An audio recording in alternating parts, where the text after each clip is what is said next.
प्यारे बच्चों, हम लोग औद्योगिक वित्त इंडस्ट्रियल फाइनेंस के बारे में अध्ययन कर रहे थे। अब तक हम लोगों ने जो उद्योगों के लिए वित्त की व्यवस्था होती है, उनकी कौन सी संस्थाएं हैं, कैसे काम करता है, भारतीय औद्योगिक बैंक इत्यादि के बारे में हमने अध्ययन किया और उसकी तमाम कुछ कमियां थी, अच्छाइयां थी, सारी चीज़ों का अध्ययन कर लिए हैं। अब हम लोग आगे बढ़ते हैं। जैसा कि हम लोग बात कर चुके थे कि स्वतंत्रता के बाद जो जो संस्थाएं आई हैं, बैंकिंग संस्थाएं सेक्टर आया है और इंडस्ट्री में औद्योगिक क्षेत्र में वित्त की व्यवस्था करने के लिए, अब हम उन सभी लोगों को क्रमशः जो है अध्ययन करते हैं उन संस्थाओं के बारे में। तो पहले चलिए आइए शुरू करते हैं। हम लोगों का जो पहला जैसा बात हुआ तो 1948 में आपका 1 जुलाई 1948 को भारतीय औद्योगिक वित्त निगम की स्थापना हुई थी। एक भारतीय औद्योगिक वित्त निगम, इसकी स्थापना हुआ था। यह पहली संस्था है जो स्वतंत्रता के बाद औद्योगिक क्षेत्र में धन की व्यवस्था करने का जिम्मेदारी इसको दिया गया था। भारतीय औद्योगिक वित्त निगम, जिसकी स्थापना 1 जुलाई 1948 को हुई थी।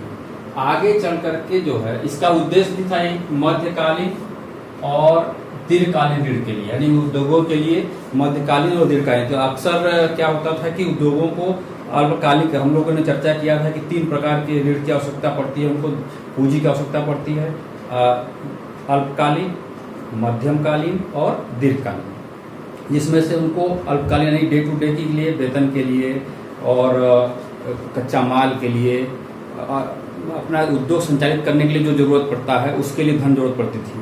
मध्यमकाल यानी कि उद्योग को थोड़ा विस्तार देने के लिए, नई मशीनें लगाने के लिए, थोड़ा सा मशीनों को नवीनीकरण करने के लिए इत्यादि के लिए मीडियम टर्म के लिए पूंजी जरूरत पड़ता था। दीर्घकालीन शासन है कि उद्योगों को व्यापक विस्तार, बड़ा पूंजी निवेश जो कि 20-25 वर्ष से लेकर के लिए चाहिए था। तो इस तरह के लिए जो है अल्पकालीन ऋण तो अन्य संस्थाएं तमाम थी जो कि मिल जाता था, लेकिन यह देखा गया कि मध्यकालीन और दीर्घकालीन ऋण की व्यवस्था नहीं हो पा रही थी। इसी उद्देश्य को ध्यान रखते हुए भारत सरकार ने 1 जुलाई 1948 को भारतीय औद्योगिक वित्त निगम की स्थापना किया, जो कि आगे चल करके 1 जुलाई 1993 को ये जो भारतीय औद्योगिक वित्त निगम है, अब इसमें एक शब्द लिमिटेड जुड़ जाता है, यानी कि यह लिमिटेड,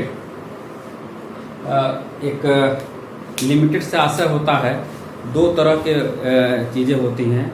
लिमिटेड से आता है कि इसकी कोई कंपनी अपना अंश जारी जनता के बीच में जारी कर सकती है। पब्लिक लिमिटेड, प्राइवेट लिमिटेड, 2 तरह की चीज़ें आती हैं उद्योगों में। 2 विभाग होते हैं, 2 अलग अलग चीज़ें होती हैं। जैसे कि निजी क्षेत्र में जो उद्योग काम करता है, जिसमें 2 से लेकर के 200 तक आपके शेयर होल्डर्स हो सकते हैं, इसको निजी लिमिटेड यानी कि प्राइवेट लिमिटेड कहा जाता है ऐसी कंपनियों को।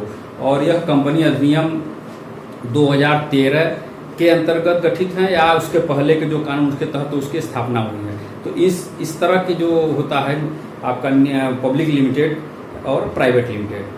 पब्लिक लिमिटेड से यानी कि जो आपका सेक्टर वो होता है लोग, जिसमें 7 न्यूनतम जो है 7 अंशधारी होंगे और अधिकतम कोई सीमा नहीं है। यानी इनको एक चीज़ होता है कि जो पब्लिक लिमिटेड होते हैं वो जनता के बीच अपने शेयर जारी कर सकते हैं, लेकिन जो प्राइवेट लिमिटेड होते हैं उनको अधिकार नहीं है कि वो जनता के बीच में अपने शेयर जारी कर सके। तो इस तरह की चीज़ें हैं। तो यह इसलिए किया जाता है लिमिटेड, इसमें इसलिए जोड़ दिया गया जुलाई में कि यह जो भारतीय औद्योगिक वित्त निगम है, इसको खुद धन की जरूरत पड़ती थी ताकि वो उद्योगों को वित्त की व्यवस्था करा सके। तो इस उद्देश्य को ध्यान में रखते हुए इसको लिमिटेड बना, ताकि वो जनता में अपना, यानी ये औद्योगिक इकाइयों को जनता द्वारा अंश ले सकें और उसको इसके पास पूंजी की व्यवस्था हो सके। यानी जैसे कि हम लोग कहते हैं, अगर इनकी पूंजी की बात करें, यानी कि भारतीय औद्योगिक वित्त निगम लिमिटेड की जो पूंजी है वह शेयर कैपिटल के माध्यम से आता है, यानी अंश जारी करते हैं और जनता उसमें निवेश करती है, वो पैसा आता है। बांड और डिवेंचर इशू करते हैं, जिसमें कि कहा जाता है कि अपनी प्रदत्त पूंजी और संचित कोष के 10 गुना के बराबर जो है बांड्स और डिवेंचर यानी कि ऋण पत्र जारी कर सकते हैं। ये ऋण ले सकते हैं, बोरिंग कर सकते हैं। कहाँ से करेंगे? भारत सरकार से, आरबीआई से और औद्योगिक विकास बैंक, जिसके बारे में हम लोग पढ़ चुके थे कि औद्योगिक विकास बैंक की सारी चीजों के केंद्र बिंदु में होता है। पिछले लेक्चर में हम लोग बात किए थे। तो ये जो भारतीय औद्योगिक वित्त निगम लिमिटेड है, इसकी पूंजी अंश जारी करके आती है, ऋण पत्र जारी करके आता है और ऋण लेकर के। ऋण कहाँ से लेता है? भारत सरकार से, आरबीआई से और औद्योगिक विकास बैंक से। जबकि जो बांड्स और ऋण पत्र है वो अपनी प्रदत्त पूंजी और संचित कोष के 10 गुना के बराबर तक ऋण पत्र जारी कर सकता है। अंश इसकी जितनी अधिकृत पूंजी है उसके रेशियो में जारी करता है।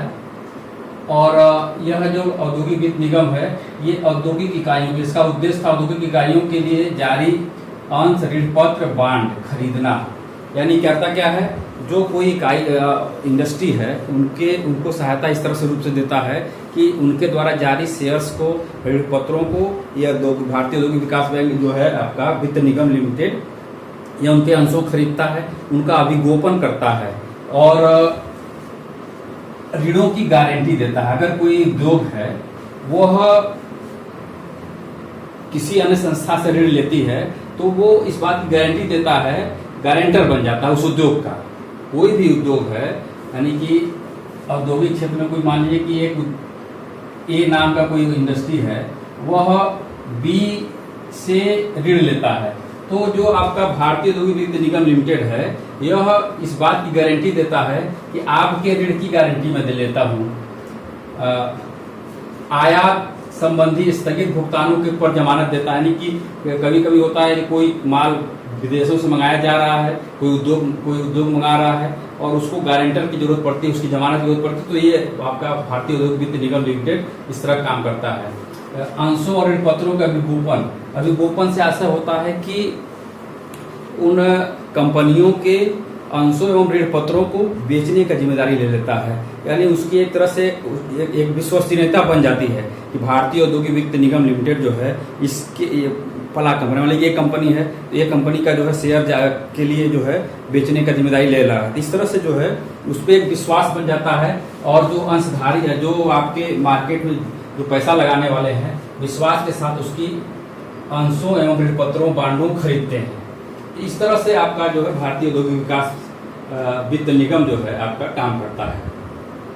अब आगे बढ़ते हैं इसका प्रबंध।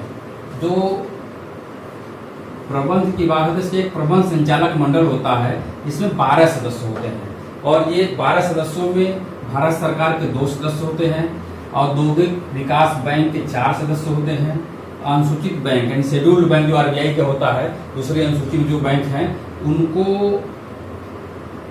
उनके उस पे 2 प्रतिनिधि होते हैं, और बीमा यानी भारतीय जीवन बीमा, LIC और अन्य वित्तीय संस्थाओं की तरफ से 2 प्रतिनिधि होते हैं, सहकारी बैंकों के 2 प्रतिनिधि होते हैं। इस तरह से कुल 12 सदस्य जो है इसके संचालक मंडल में होते हैं। यानी भारत सरकार की तरफ से 2 लोग रहेंगे, भारतीय औद्योगिक विकास बैंक की तरफ से 4 लोग रहेंगे, अनुसूचित बैंकों से 2 लोग रहेंगे, बीमा और अन्य वित्तीय संस्थाओं से 2 लोग रहेंगे, सहकारी बैंकों से 2 लोग रहेंगे।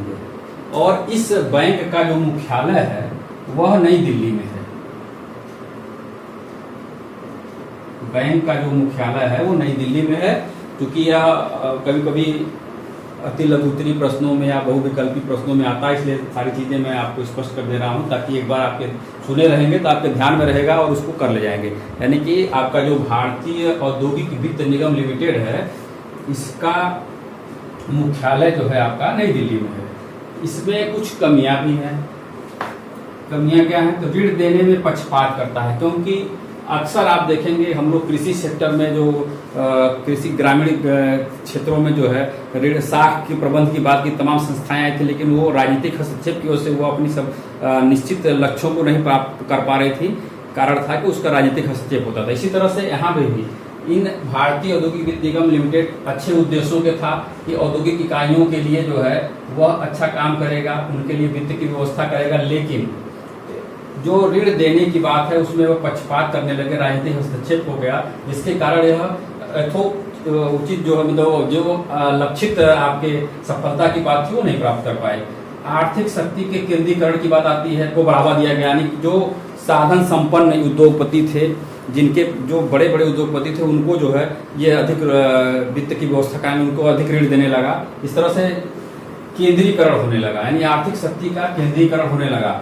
जो स्थापित कंपनियां थी उनको ऋण अधिक मिलता था, और वो चूंकि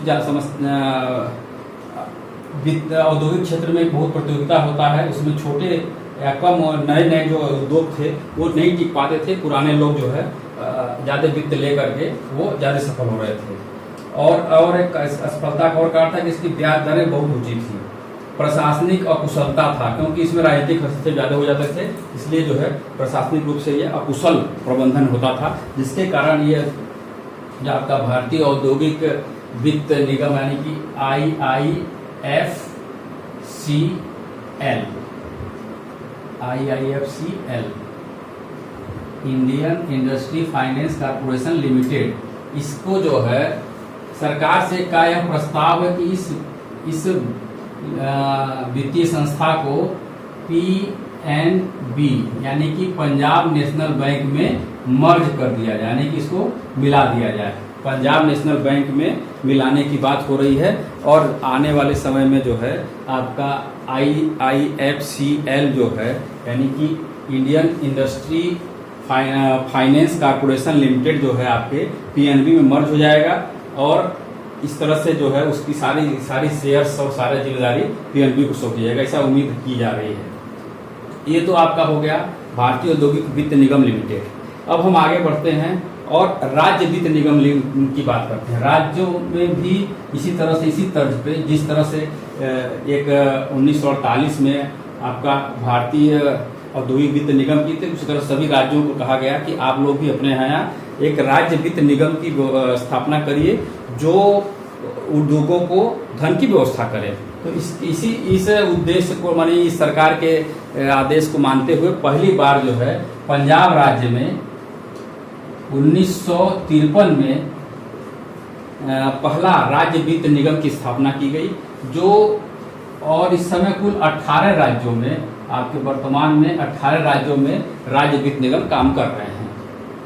यह इनका उद्देश्य था, किस उद्देश्य के, ये लघु एवं मध्यम आकार वाले जो उद्योग हैं उनके लिए वित्त की व्यवस्था करना, यानी कि बड़े उद्योगों के लिए तो ये आपका भारतीय औद्योगिक वित्त निगम लिमिटेड तो था ही, दे रहा था, प्रबंध कर रहा था।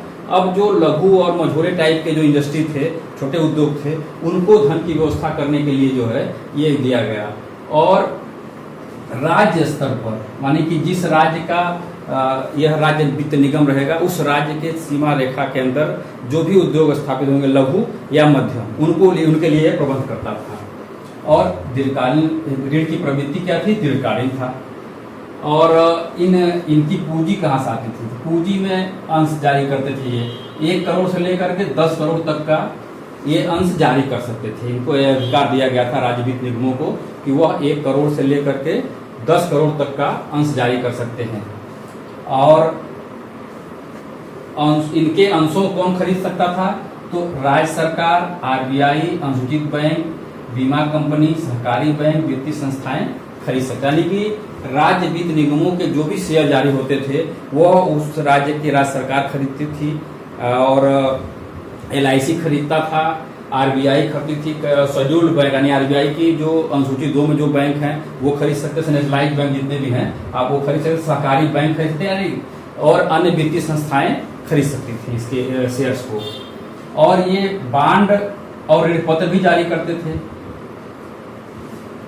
और इसके लिए उनको पूर्व अनुमति लेना पड़ता था। यानी कि बांड और ऋण पत्र जारी करने के लिए राज्य वित्त निगमों को अपने यहाँ की राज्य सरकारों और RBI के पूर्व अनुमति लेनी पड़ती थी कि हम क्या बॉन्ड अपना और ऋण पत्र जारी करें, तो इस तरह से उनकी अनुमति के बाद ही ये कर सकते थे। और इनके पूंजी का एक और साधन था जनता द्वारा जमाएं वो अल्पकाल के लिए लेते, यानी कि 1 वर्ष के लिए लेती थी, जमाएं लेती थी 1 वर्ष या उससे अधिक समय के लिए, यानी कि फिक्स होता था कि आप जो है इतने समय के लिए अपना पैसा डिपॉजिट करेंगे। इस तरह से पूंजी की व्यवस्था जो है राज्य वित्त निगमों के पास हो जाती थी, अंश जारी करते थे, जिसका अंश राज्य सरकार, RBI, अनुसूचित बैंक वगैरह खरीदते थे।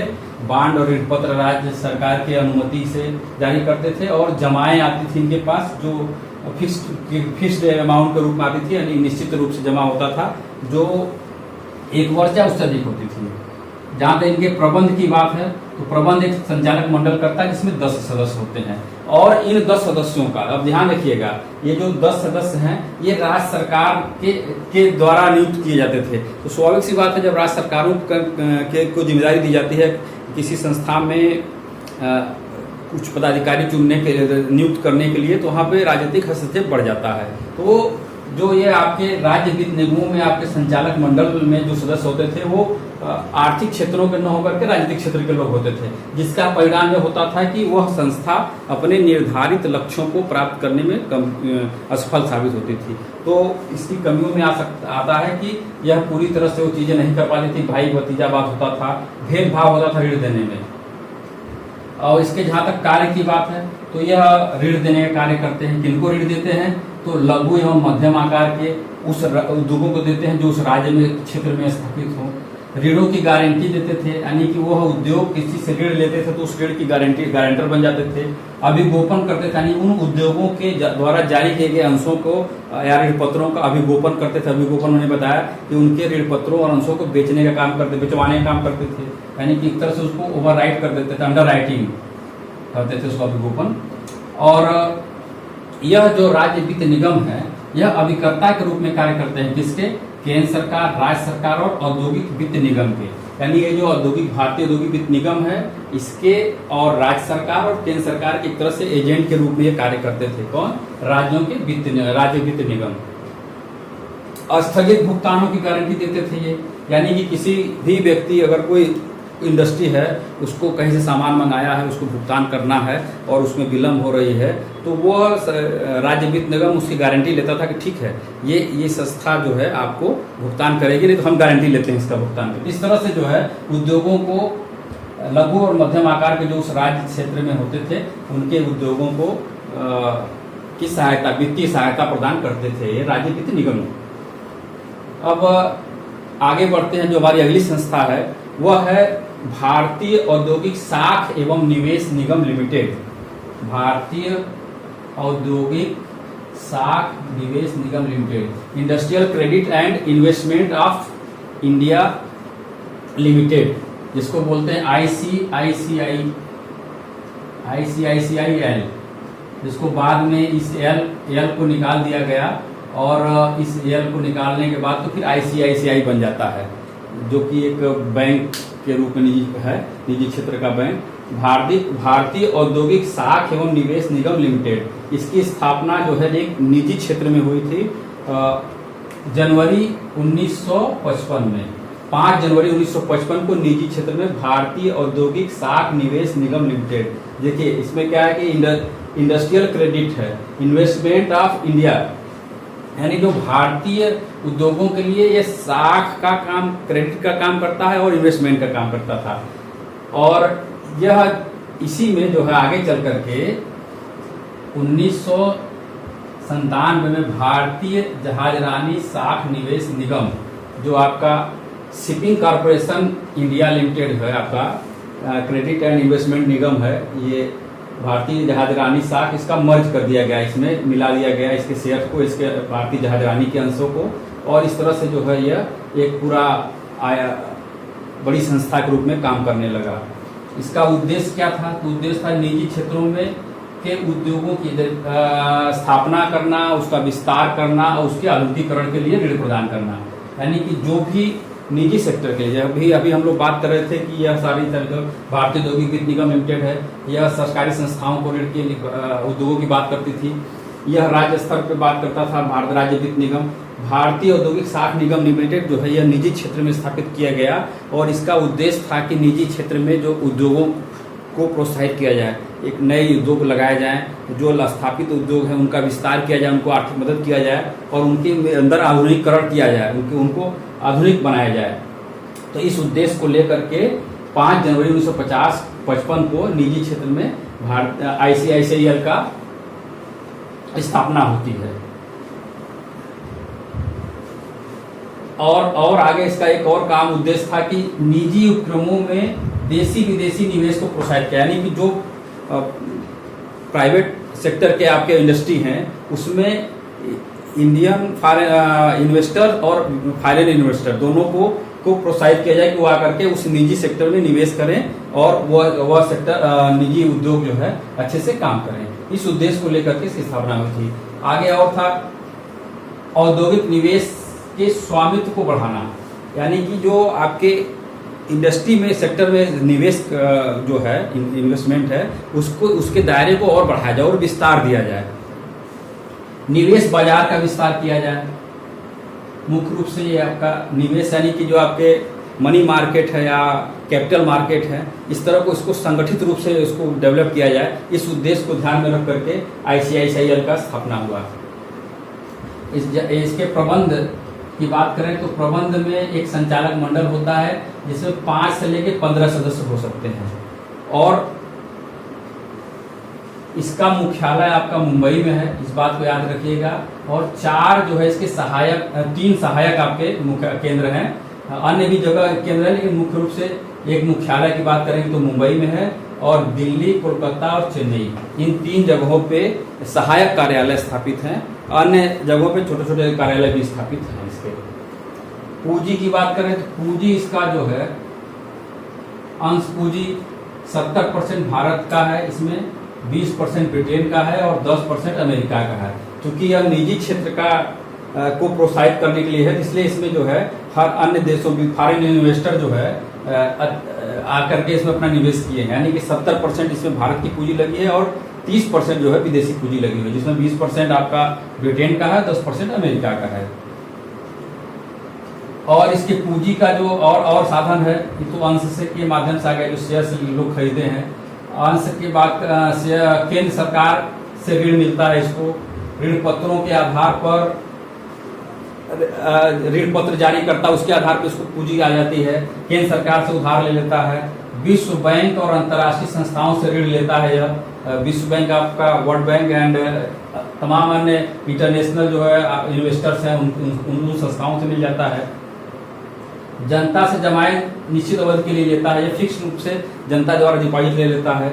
इसके पास खुद का संचित कोष है, जिसमें जो कोष को उसको 3 भागों में बांट दिया गया है, पूंजीगत, सामान्य संचय और विशेष संचय। इसके पास खुद का एक अच्छा खासा पूंजी है जो संचित है, जो कि ये इसकी पूंजी का काम करता है। तो इस तरह से एक तरह से इसका एक बड़ा कोष तैयार होता है और यह इस कोष के माध्यम से निजी सेक्टर के उद्योगों को स्थापित करने में सहयोग करता है, उनका विस्तार करता है और उनमें आधुनिकीकरण करता है।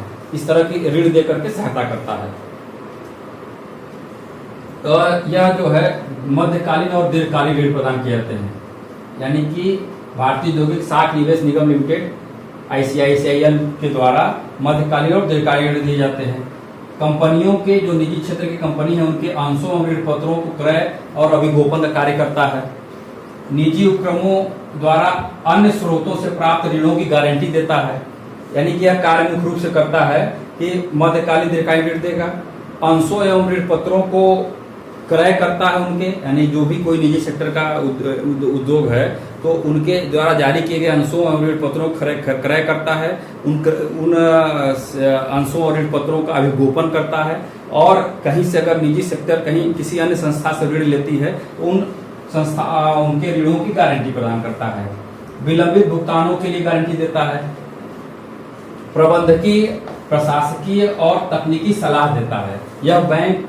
यह जो है आपका निवेश निगम लिमिटेड जो है आपका तमाम निजी सेक्टर के क्षेत्र के उद्योगों को प्रबंधकीय, प्रशासकीय और तकनीकी सलाह देता है। म्यूचुअल फंड के रूप में भी कार्य करता है। यह ICICIL जो है म्यूचुअल फंड के रूप में काम करता है। म्यूचुअल फंड यानी कि जनता द्वारा छोटी छोटी अमाउंट इकट्ठा करके एक बड़ा कोष इकट्ठा हो जाता है और उस कोष को जो है इंडस्ट्री उद्योगों में निवेश करता है, शेयर मार्केट में लगाता है। इसका भी काम ये करता है, तो इसके पास पूंजी अच्छी खासी आ जाती है, इस तरह से जो है वो काम करता है।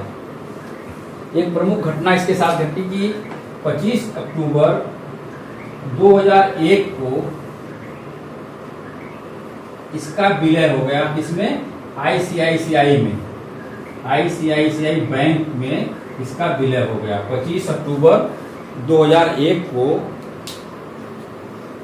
ICICIL का विलय करके जो है यल हट गया इसका 25 अक्टूबर 2001 को, और यह एक बैंक बन गया। जो उस समय उदारीकरण के तहत जो है सरकार द्वारा कुछ ऐसी योजनाएं जैसे कि यूनिवर्सल बैंकिंग का एक कॉन्सेप्ट आया था। ऐसी बैंक, यूनिवर्सल बैंक से आशय होता है कि ऐसा जगह जहाँ पे हर काम होता हो, मतलब फाइनेंस से जुड़ा हुआ सारा काम होता हो, उसको यूनिवर्सल बैंकिंग कहते हैं। यानी कि सिर्फ बैंकों का मुख्य रूप से काम ये ना हो रहा कि लोगों की जमाएं स्वीकार करना और ऋण देना, इसके अलावा तमाम है, बीमा सेक्टर आपका, जैसे इंश्योरेंस सेक्टर हो गया, आपका लोनिंग का काम करना है, इंडस्ट्री को डेवलप करना है, म्यूचुअल फंड का काम है, ये सारा चीज होने लगा। इस तरह से जो है यह ICICI को 25 अक्टूबर 2001 को ICICI बैंक में मर्ज कर दिया गया, विलय कर दिया गया, और आज वर्तमान में आपको ICICI बैंक देखने को मिलता है। तो इस तरह से जो है आपका जो 5 जनवरी 1955 को निजी क्षेत्र में एक ICICI नाम की संस्था स्थापित हुई थी, जो 25 अक्टूबर में एक निजी बैंक बन जाती है। तो इस तरह से हम लोगों ने 3 संस्थाओं के बारे में अध्ययन कर लिया: भारतीय औद्योगिक वित्त निगम लिमिटेड, राज्य वित्त निगम लिमिटेड और भारतीय औद्योगिक साख निवेश निगम लिमिटेड।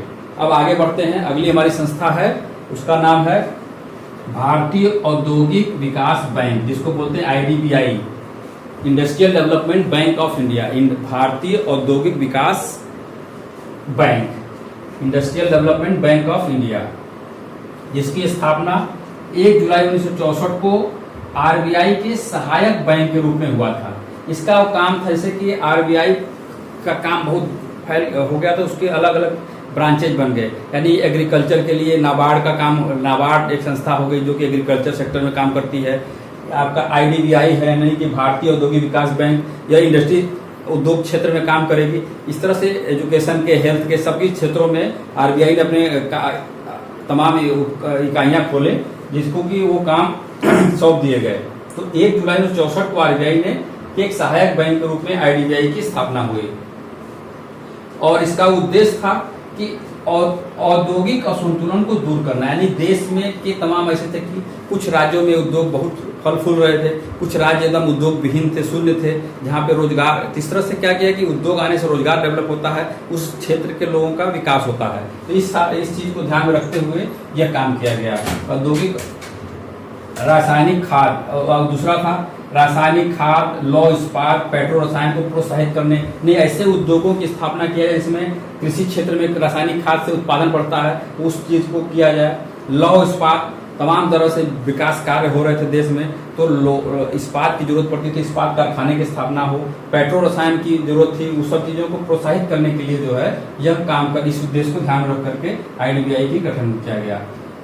औद्योगिक वित्त के केंद्रीय संस्था के रूप में इसका हुआ, यानी कि एक ऐसी संस्था महसूस किया गया कि एक ऐसी संस्था हो जो सेंट्रल इंस्टीट्यूशन का काम करे सभी पूरे औद्योगिक इंडस्ट्रियल सेक्टर में, और इस काम को ध्यान में रख करके एक केंद्रीय संस्था के रूप में IDBI का गठन हुआ।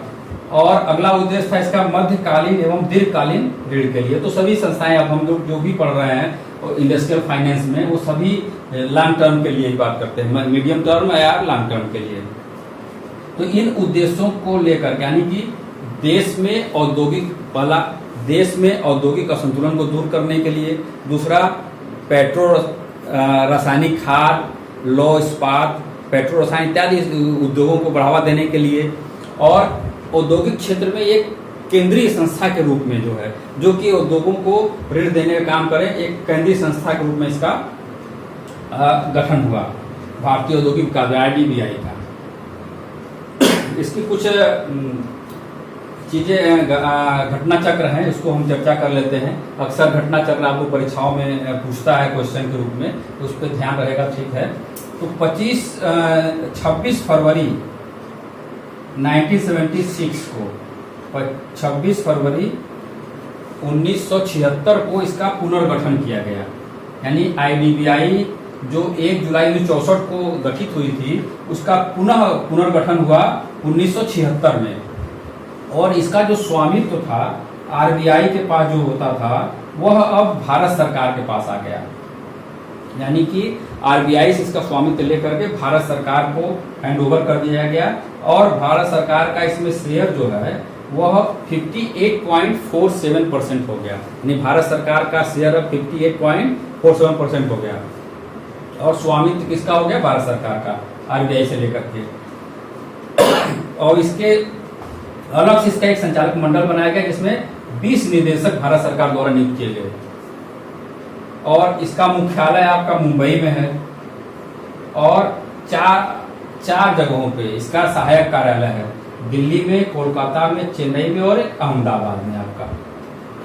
इस तरह से इसके 4 मुख्यालय हो गए, 4 सहायक कार्यालय हो गए और एक मुख्यालय जो मुंबई में स्थित है। यह बैंक जो है आपका 11 अक्टूबर 2004 को IDBI अनुसूचित बैंक बनाया गया, यानी कि RBI के अनुसूची शेड्यूल 2 में इसको शामिल किया गया। वही बताया था जो कि बैंकिंग आपके उदारीकरण के बाद देश में जब उदारीकरण आया उसके बाद से जो है इसमें चीज़ें बदलने लगी और तमाम जो स्पेशल विशेष कुछ क्षेत्र विशेष के लिए जो संस्थाएं गठित की गई थी वह अब हर क्षेत्र में काम करने लगे।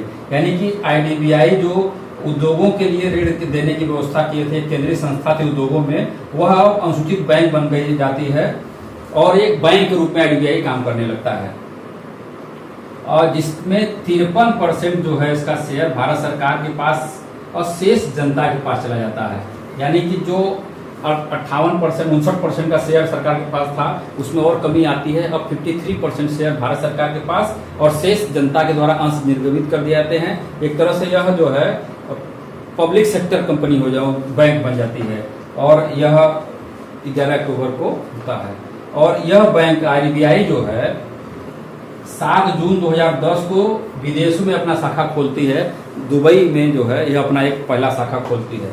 इस तरह से इसका एक कार्य क्षेत्र का विस्तार होता है, ग्लोबल लेवल पे काम करने लगता है। और IDBI जो 1 जुलाई 1964 में RBI के एक सहायक संस्था के रूप में इसका उदय होता है और आगे बढ़ते बढ़ते वर्तमान में जो है ग्लोबल बैंक के रूप में काम करने लगता है, वैश्विक बैंक के रूप में काम कर रहा है। इस तरह से इसका ग्रोथ होता है।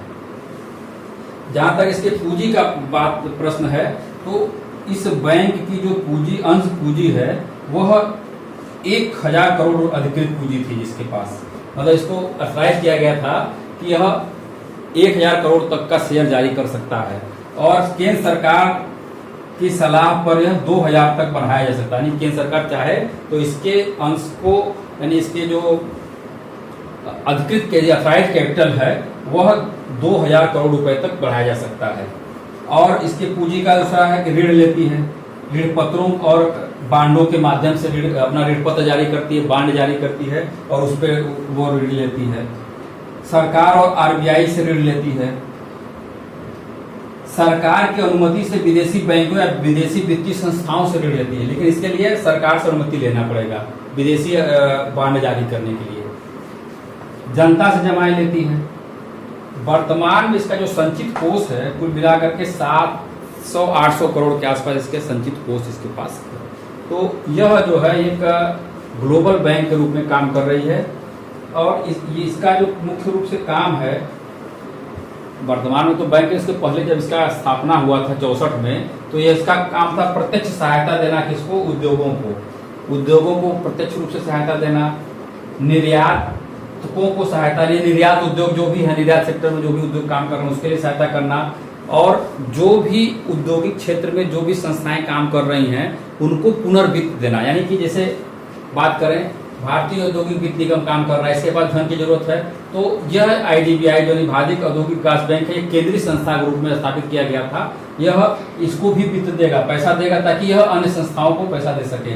इसी तरह से राज्य वित्त निगम है, यह भी उद्योग क्षेत्र में काम कर रहा है, इसको धन की जरूरत होगा तो IDBI जो है उसको धन देगा और वह जो है उद्योगों को देगा।